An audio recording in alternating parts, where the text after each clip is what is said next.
उद्भवः क्षोभणो देव श्रीगर्भपरमेश्वरः करणं कारणं कर्ता विकर्ता गहनो गुहाः. उद्भव विश्वाच्या उत्पत्तीचे कारण किंवा भव म्हणजे संसार, त्यापासून वर असलेला म्हणजे संसाराच्या पार असलेला. क्षोभण विश्वोत्पत्तीच्या वेळी मूलतः शांत निश्चल असलेल्या मूलतत्वाचे ठिकाणी जो क्षोभ म्हणजे स्पंद हालचाल प्रेरणा निर्माण करतो. देव प्रकाशणारा किंवा जो सृष्टीरूपाने क्रीडा करीत आहे, वा जो राक्षसांना जिंकण्याची इच्छा करतो, किंवा जो सर्व भूतमात्रांच्या रूपाने व्यवहार करीत आहे, किंवा आत्मरूपाने जो प्रकाशित होत आहे, वा श्रेष्ठ व्यक्तीकडून ज्याची स्तुती केली जाते, किंवा सर्वत्र ज्याची गती आहे.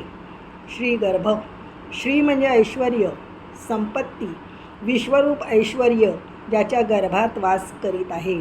परमेश्वर शासन करणाऱ्या नियमन करणाऱ्या सत्ताधारी असणाऱ्या अशा सर्वांमध्ये जो श्रेष्ठ आहे. करणं जो सर्व कार्याचे महत्त्वाचे साधन आहे. कारणम जो सर्व कार्याचे उत्पादन व निमित्त कारण आहे. कर्ता जो सर्व कार्ये घडविणारा आहे किंवा ज्याची स्वतंत्रता अबाधित असते. विकर्ता चित्रविचित्र अशा विश्वाची रचना करणारा.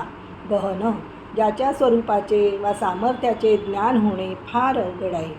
गुह गुप्त रूपाने असलेला ज्याने आपल्या योगमायेने स्वतःचे स्वरूप झाकून टाकले आहे असा. व्यवसायो व्यवस्थानस संस्थानस्थानदो ध्रुवा परद्धि परमस्पष्टस्तुष्टपुष्टशुभेषणः.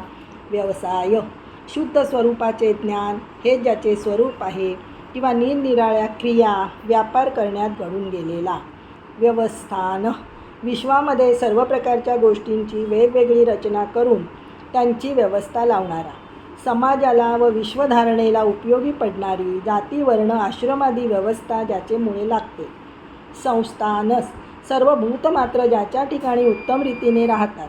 स्थानद प्रत्येक व्यक्तीला त्याच्या त्याच्या योग्यतेप्रमाणे स्थान देणारा. ध्रुव अविनाशी निश्चल. परद्धि ज्याचे ऐश्वर्य श्रेष्ठ प्रकारचे आहे. परमस्पष्ट जो अत्यंत व्यक्त आहे. ज्ञानस्वरूप असल्यामुळे प्रकाशस्वरूप असल्यामुळे जो सहज स्पष्ट आहे किंवा ज्याची व्यक्तता अत्यंत शोभिवंत आहे.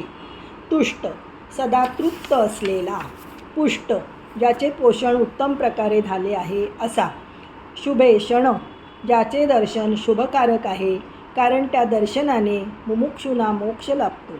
संसारी जनांना भोगांची प्राप्ती होते. संशय नाहीसे होतात. पातकी पवित्र होतात. हृदयाच्या ग्रंथी सुटतात, म्हणून त्याचे दर्शन शुभ कल्याणकारक आहे असे म्हटले जाते.